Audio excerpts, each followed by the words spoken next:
తాకట్టులో ఉన్న బంగారానికి తక్షణ విముక్తి. ఈ రోజు మార్కెట్ రేట్ క్యాష్ మీ చేతిలో. శివ గోల్డ్ కంపెనీ, మీ నమ్మకానికి మా హామీ. కన్నాను, ముగ్గురికి పెళ్లి చేయగలిగానయ్యా. ఈ ఊరు ఏమిచ్చినా మీరు తీసుకుంటారు కదయ్యా. ఇది మిగిలిపోయింది, తమరే ఏదో ఒకటి చెయ్యండి అయ్యా. అయ్యా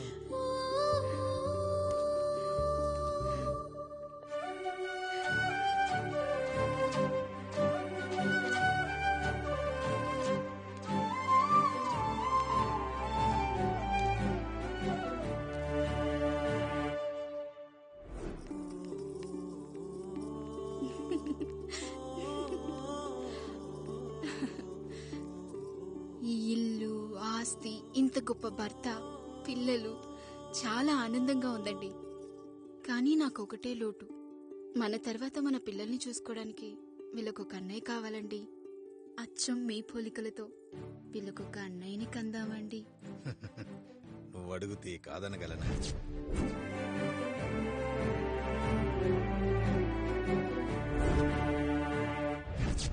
నానా, రాయుడెక్కడా? ఇప్పుడే వస్తున్నాను నాన్న.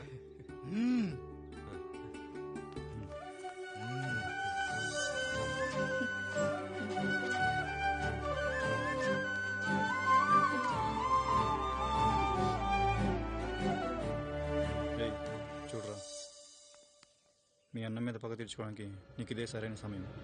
పర్లేదంటావా? ఏం పర్వాలేదు. అయ్యా, ఎరా రంగా, ఏం కావాలో అడగరా. నీకంటూ ఏమి ఇవ్వలేదు, నువ్వు ఏమి అడగలేదు. చెప్పరా. మా అన్నకు నాకు పడట్లేదయ్యా. తోడ పుట్టినవాడని చాలా సహించాను. అడ్డమైన దానాలు చేసి ఆస్తి మొత్తం పోగొట్టాడు. ఇప్పుడేం కావాలరా? కొద్దిగా ఈ కత్తి తీసుకొని వాడిని చంపి పెట్టండి అయ్యా.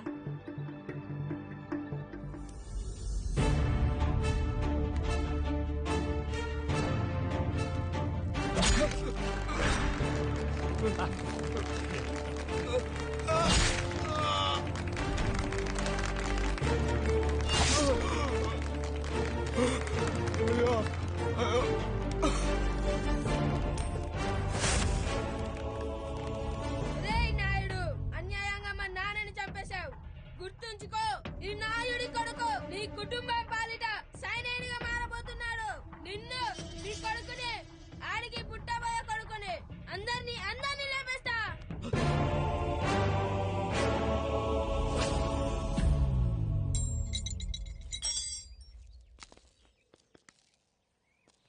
ఏం జరిగింది? మీరు హత్య చేసినట్టు ఇప్పుడే సమాచారం అందింది. తగిన సాక్ష్యాధారాలు పరిశీలించిన పిమ్మట మీకు యావజ్జీవ కారాగార శిక్ష, 2000 రూపాయల జరిమానా విధిస్తూ అరెస్ట్ చేస్తున్నాం. అయ్యగారు నా కోసం చేసిన త్యాగాన్ని హత్య అంటుందా మీ చట్టం? ఇదెక్కడ న్యాయం? మనిషికి ఇచ్చిన మాట నిలబెట్టుకుంటే అరెస్ట్ చేస్తారా? ఏ దేశంలో ఉంది చట్టం? నన్ను ఏం చేయమంటారు రాయుడు గారు? 9వ తరగతి చదివి ఊర్లో గాలికి తిరుగుతున్న నన్ను మీ మనిషి ఒకడు పోలీస్ స్టేషన్లో ఉండాలని నన్ను ఎస్ఐ చేశారు. సాటి మనిషిని స్వేచ్ఛగా హత్య చేసుకోలేని దౌర్భాగ్య స్థితిలో బతుకుతున్నాం మనం.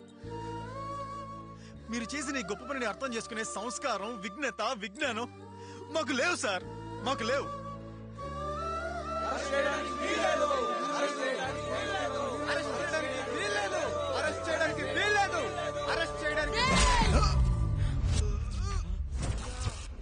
నాయుడు గారు,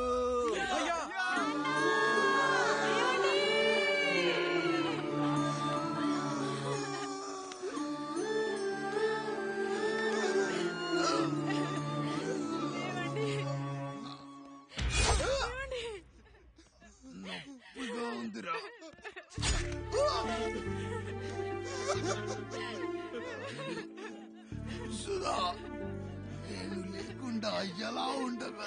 పర్వాలేదండి, బిడ్డలతో నేను ఉండిపోతాను. అయ్యో, ఈ పాడు సమాజం నిన్ను మనశ్శాంతిగా బతకనివ్వదు. ఇంతమంది పిల్లల్ని చూసుకుంటూ భర్త లేకుండా ఎలా బతకగలం?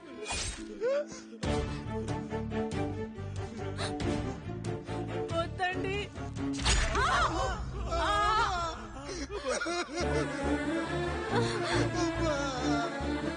రాయుడు, బిడ్డలు జాగ్రత్త. ఈ రోజు నుంచి వీళ్ళంతా నీ తమ్ముళ్ళు చెల్లెళ్ళు కాదు, నీ బిడ్డలు.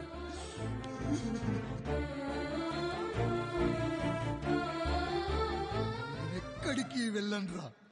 నీ కష్టం వస్తే ఒక్కసారి నాన్న అని పిలవరా. ఆ సమాధిలోంచి అయినా లేచొస్తా.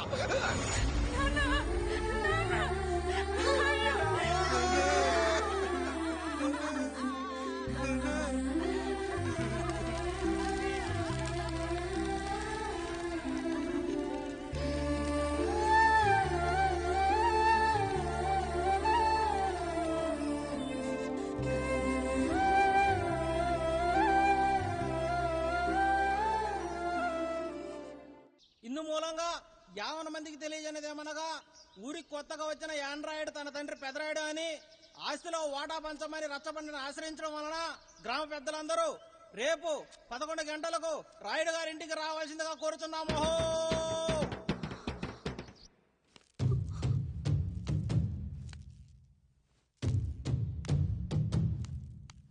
ఎందుకొచ్చారు? తన తాత పాపారాయుడు గారు ఆస్తి తనకు కూడా కావాలంటూ పంచాయతీలో ఫిర్యాదు చేశాడయ్యా.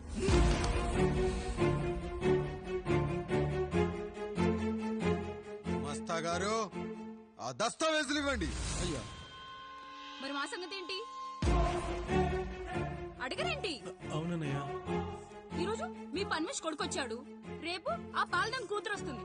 ఇలా వచ్చినోళ్ళంతా మీ సంతానమేం తెలిసాక అదిగో ఆ కాముడు చెప్పినట్టు మా ఆయన వాటా కిందో బాత్రూము, నాకో సబ్బు బిల్ల, నా పుట్టబోయే బిడ్డకు ఒక బొట్టు బిల్ల, ఇదే మిగులుతుంది. అయినా ఊరి జనాభా కన్నా అన్నయ్య పిల్లల సంఖ్య ఎక్కువైపోతుంది. వాళ్ళందరూ ఇంటి మీదకి వచ్చే లోపు మా ఆస్తి మాకు ఇచ్చేస్తే మా బతుకులు మేము బతికేస్తాంగా. అవునన్నయ్య, మా ఆస్తి మాకు కావాలంతే. ఎవరిని పట్టుకుని ఏం మాట్లాడుతున్నారయ్యా? ఉన్నప్పటి నుంచి ఆయన మిమ్మల్ని సాగుతూ ఉన్నారు.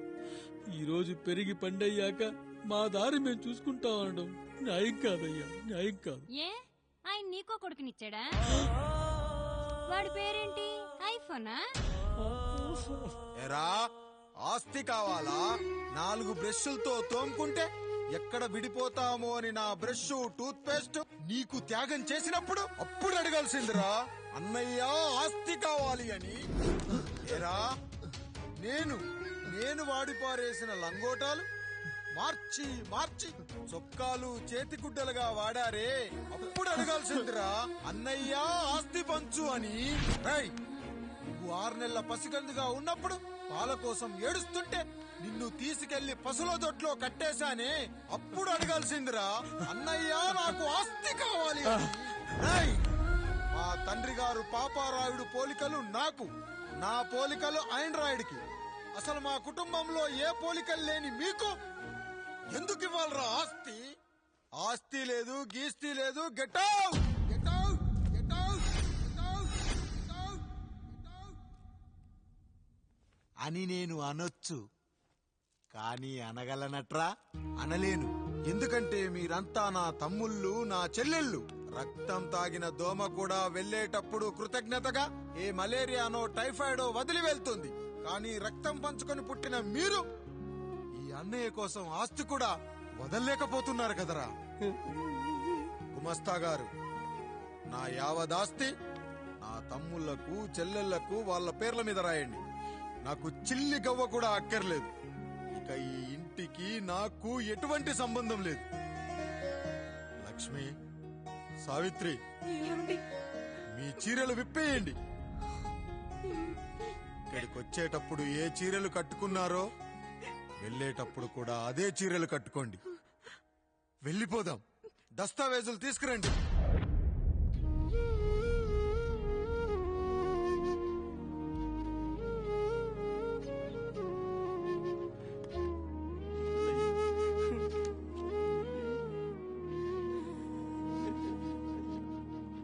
ఇక ఈ ఇంట్లో నా పేరు వినపడితే నా తమ్ముళ్ళు చెల్లెళ్ళు బాధపడతారయ్యా. ఈ ఇంట్లోనే కాదు, ఈ దస్తావేజులో కూడా నా పేరు ఉండకూడదు. నేను ఇక్కడ సంతకం పెట్టి వీళ్ళ మనసు నొప్పించలేను. అయ్యా, మొత్తం వదిలేసి మీరెలా బతుకుతారయ్యా? ఎండకు నీడలా, వర్షానికి గొడుగులా నన్ను ఇన్నాళ్ళు కాపాడింది. కష్టాల్లో సుఖాల్లో నాకు తోడుగా నిలిచింది. నా నిజమైన ఆస్తిని కుటుంబ గౌరవాన్ని కాపాడింది. ఇదేరా నా ఆస్తి అంతస్తు. ఇది మా నాన్నగారిచ్చిన లంగోట. బంగారం లాంటి తమ్ముళ్ళే లేనప్పుడు నాకు మాత్రం ఈ బట్టలెందుకురా? వెతికిన దొరకదే రూపం, అరి పిలిచిన పలకదే ప్రాణం. వెతికా నువ్వు నడిచిన దారుల్లో, బ్రతికే నువ్వు విడిచిన శ్వాసల్లో. హో నీడనడిగా గాలినడిగా ఎక్కడని నా ప్రాణం. ఏరునడిగా ఊరునడిగా ఎందుకని మౌనం. బాధనను విడువనని తడిమినది వెంటపడి.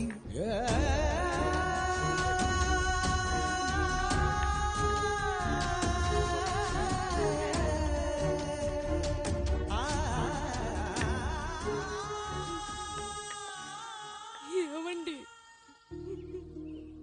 పప్పులో మీ చెమట పడుతుందండి. ఇడ్లీలో 2 చెంచాల ఉప్పు తగ్గించు లక్ష్మి. ఎలాగో మనం పేదోళ్ళమే కదా, కనీసం ఉప్పు ఖర్చైనా తగ్గుతుందనుకో.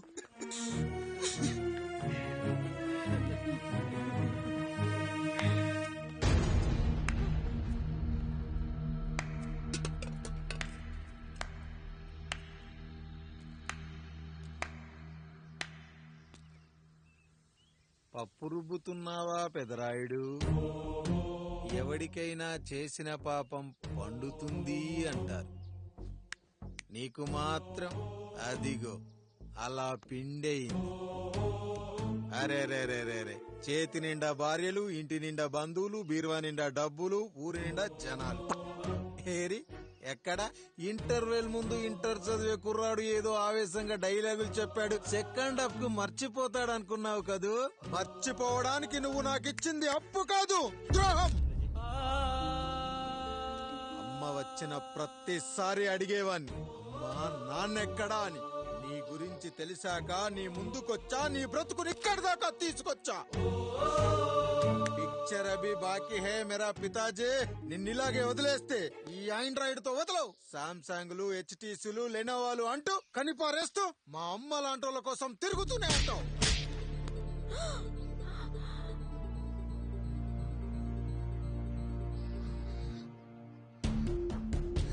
అమ్మా అమ్మా, ఛీ, నన్నలా పిలవకురా. ఎవరిని పట్టుకొని ఎన్ని మాటలు అంటున్నావురా? రాయికి వరమిచ్చిన రాముడు దేవుడైతే, ద్రౌపదికి చీరిచిన కృష్ణుడు దేవుడైతే, నాకు బిడ్డనిచ్చిన ఆయన కూడా దేవుడేరా. ఏంటి, ఇలానే వదిలేస్తే బిడ్డల్ని కంటూ వెళ్తాడా? అసలు ఆయన కంటూ సొంతంగా ఒక్క బిడ్డ కూడా లేడు.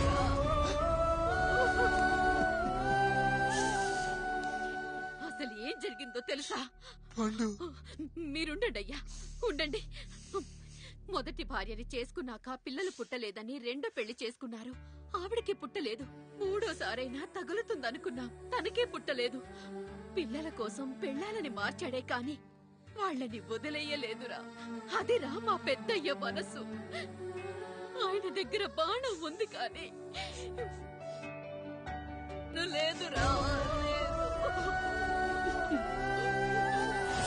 అసలు నీ తండ్రి ఎవరో నీకు తెలుసా? తెలుసా? ఇదిగో ఈ కాముడేరా నీ తండ్రి. గేదె నల్లగా ఉన్నంత మాత్రాన పాలు తెల్లగా ఎలా ఉన్నాయనే కదరా నీ ప్రశ్న. దానికి సమాధానం చెప్పాలంటే, ఒక వర్షం కురిసిన రాత్రి నేను 9వ నెల బాలింతగా ఉన్నప్పుడు. పండు పండు, ఇదిగో. ఏమిటండి ఇది? నిద్రలేస్తే నేను, బయటికెళ్తే గంటోడు, పక్కకెళ్తే పాలేరు, ఎప్పుడూ తిరిగే తాయారు. రోజు మమ్మల్ని చూసి చూసి బిడ్డ కూడా జిడ్డు మొహం వేసుకుని పుడతాడేమో అని భయంగా ఉంది. కడుపులో ఉన్నప్పుడు మనం ఎవరి మొహాలైతే చూస్తామో అచ్చం వారి పోలికలతోనే పుడతారంటారు. పొరపాటున నా పోలికలతో పుడితే? అదేంటి కాముడు, నీకేం తక్కువ? జుట్టు ఉండాల్సిన చోట లేకుండా అవసరం లేని చోట విపరీతంగా పెరిగిపోతుంది. మనకు పుట్టబోయే బిడ్డ గొప్ప అందగాడై ఉండాలి. ఇదిగో రోజు ఈ దేవుడి ఫోటోలు చూడు, వాళ్ళలాగే అందంగా పుడతాడు. కడుపుతో ఉన్నప్పుడు ఎవరి ఫోటో చూస్తే ఆ పోలికలతో బిడ్డ పుడతాడా? కనిపించని దేవుడి పోలికలు నా బిడ్డకెందుకు? ఈ ఊరికి దేవుడు రాయుడు. నా బిడ్డ ఆయనలాగే పుట్టాలి, ఆయనలాగే పుట్టాలి.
ఏంటి పండు ఇలా వచ్చావు? అయ్యా, తప్పు జరిగిపోయింది పెద్దయ్యా. ఏం జరిగింది? అసలే నువ్వు ఒట్టి మనిషి కూడా కాదు. ఒక్కసారి ఇటు చూడండి అయ్యా.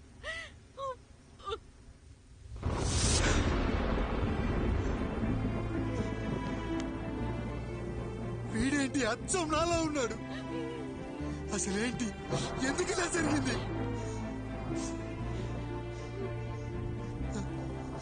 నువ్వు ఎప్పుడైనా చీకట్లో పంపు సైడ్ దగ్గరికి వచ్చావా? మరి అమలాపురంలో శివాలయం దగ్గర రత్నాలు నీకేమైనా అమ్మవుతుందా? పిఠాపురంలో పద్మ, రామాపురంలో లక్ష్మి, కాకినాడలో సుజాత. అయ్యో దేవుడా, అసలు ఇదంతా ఎలా జరిగింది పండు?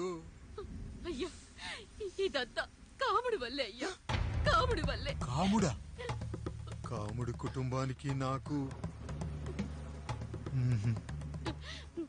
ఏం గుర్తు రావట్లేదే. ఎన్నని గుర్తు పెట్టుకోగలను నేను మాత్రం? అయ్యా, అది కాదయ్యా.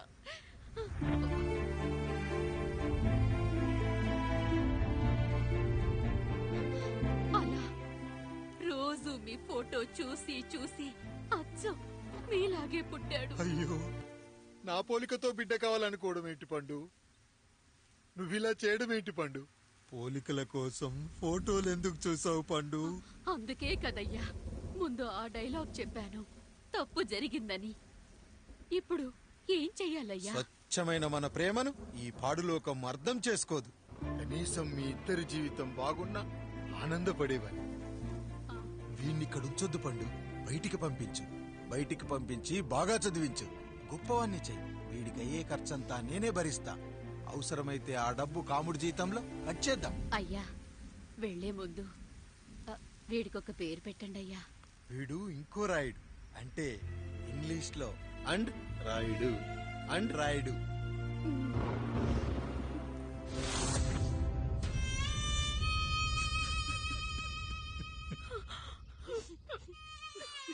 ఇదిరా నీ కథ, నా గతం. నిన్ను చదివించడం కోసం ఆయన మీ నాన్న జీతంలోంచి నెలకి 3,000, 4,000 కోసేసిచ్చేవారు. అప్పుడు ఆయన పడిన బాధ పగవాడు కూడా పడకూడదు. చూసావారా, దేవుడు లాంటి పెద్దయ్యని అనవసరంగా అనుమానించడం ఎంత పెద్ద తప్పు చేశావో అర్థమైందా? ఒకడు నిమ్మకాయ పెట్టి పసుపు వేసి ఉప్పు కలిపి పులిహోర చేయొచ్చు, కానీ ఆ పులిహోర ఎప్పటికీ దేవుడి ప్రసాదం. నువ్వు ఆ దేవుడి ప్రసాదం. ఇక ఆయనే మీ నాన్న. చూసావా అమ్మా, ఈ రోజు నుంచి నాకు 3 అమ్మలు, 2 నాన్నలు. నీకు మాత్రం ఒక్కడే భర్త, నాన్నకు మాత్రం ఒక్కటే భార్య. అయ్యా, బిడ్డను ఒక్కసారి ఎత్తుకొని తిప్పండి అయ్యా. బాబు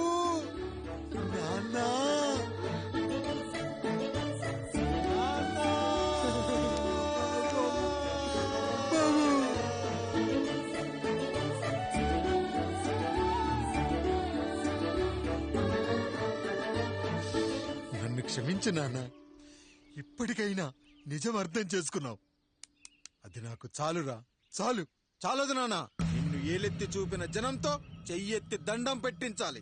అన్నయ్య కంటే ఆస్తు ముఖ్యమనుకున్న మన కుటుంబానికి గుణపాఠం నేర్పించాలి. ఇక నాకు వదిలే నాన్న, నేను చూసుకుంటా.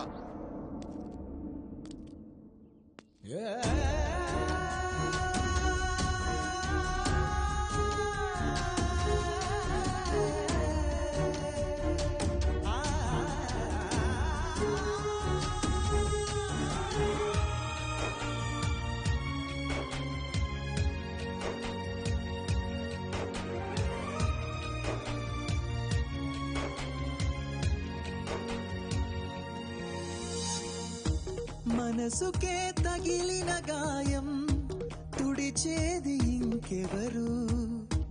మనిషిలో పెరిగిన ద్వేషం తొలచేది ఇంకెవరు? గుండెలో పగిలిందా కన్నీటి పర్వతమే?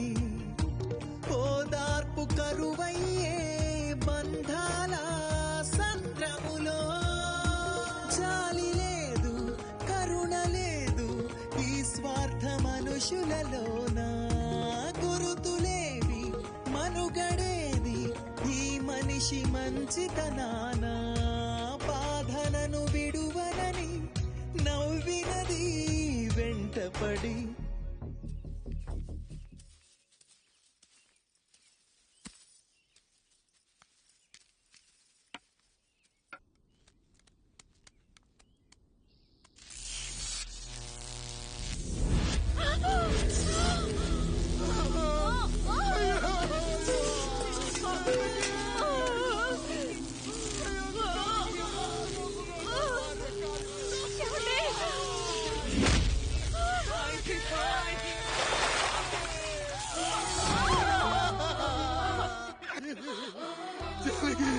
అయ్యో అయ్యో, చచ్చిపోతున్నావా?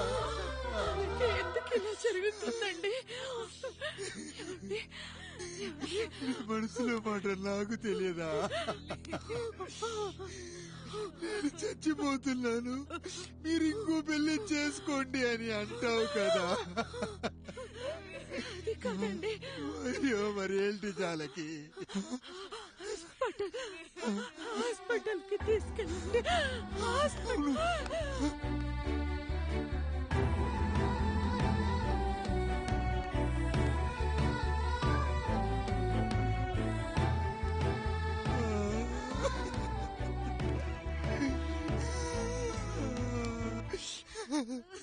జానకి,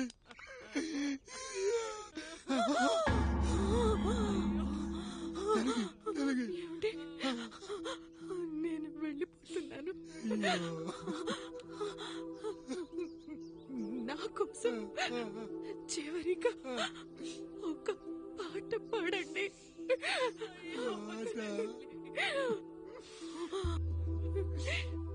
ಎಲ್ಲರಿಲಿ ఏదరికి చేర్చిన సంగ్రామ. కష్టాల్లో కూడా మీరు కన్నీళ్లు పెట్టకూడదండి. వెళ్ళే ముందు అక్కతో కలిసి ఒక మంచి ఊపున్న పాట పాడండి. పాట పాడండి.